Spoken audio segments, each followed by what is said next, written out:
ஒரு பெரிய ஆலமரம் அதன் கீழிருந்த சிறிய அருகம்புல்லை பார்த்து கேலி செய்து சிரித்தது. நான் உன்னை விட மிகவும் பெரியவன். என் நிழலில் பல மனிதர்கள் இளைப்பாறுகிறார்கள். எனது கிளைகளில் பல குருவிகள் கூடு கட்டி வாழ்கிறது. நீ ஒன்றுக்கும் பிரயோசனம் அல்ல, நீ வாழ்வதற்கே தகுதி இல்லை என்று கேலி செய்தது. அதற்கு அருகம்புல் ஒன்றும் சொல்ல முடியாமல் கண்கலங்கி வேதனைப்பட்டது. ஒரு நாள் பிள்ளையாரை நோக்கி கண்கலங்கியவாறு அருகம்புல் தவம் செய்தது. அதன் பக்தியால் மனம் நெகிழ்ந்த பிள்ளையார், கவலை கொள்ளாதே, உன் பக்தியில் நான் மனம் மகிழ்ந்தேன்.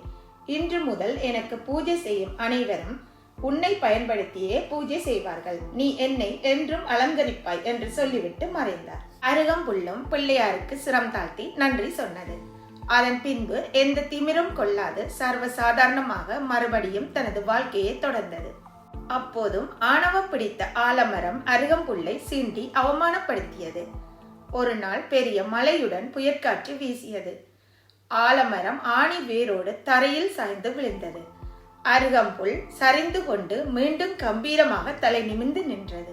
மறுபடியும் அருகம்புல் முன்பு தோன்றிய பிள்ளையார் அருகம்புல்லை பார்த்து சொன்னார், உன்னுடைய தன்னடக்கம் உன் வாழ்க்கையில் வெற்றியை உனக்கு அள்ளி தந்தது. அந்த ஆலமரத்தின் ஆணவம் இன்று அது உயிருடன் இல்லை. வாழ்வில் தன்னடக்கம் உள்ளவன் உன்னை போல் எவ்வளவு பெரிய மழையோ புயலோ வாழ்வில் வந்தாலும் போராடி ஜெயித்து வெற்றியை பெறுவான் என்று சொல்லி அருகம்புல்லை ஆசிர்வதித்து விட்டு அங்கிருந்து மறைந்தார்.